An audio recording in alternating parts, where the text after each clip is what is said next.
Aman gak es? Aman. Si Ijo berhasil lolos dari ambulan setan tadi.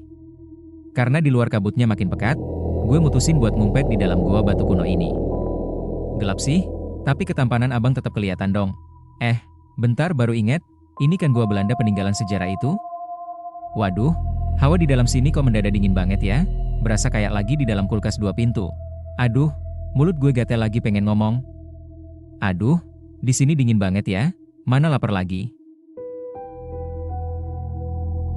Pengen makan bakso yang piringnya penuh sambal biar. Lada. Astaga, keceplosan mulut laknat. Waduh. Dari kegelapan muncul rombongan hantu tentara kolonial, matanya merah semua guys.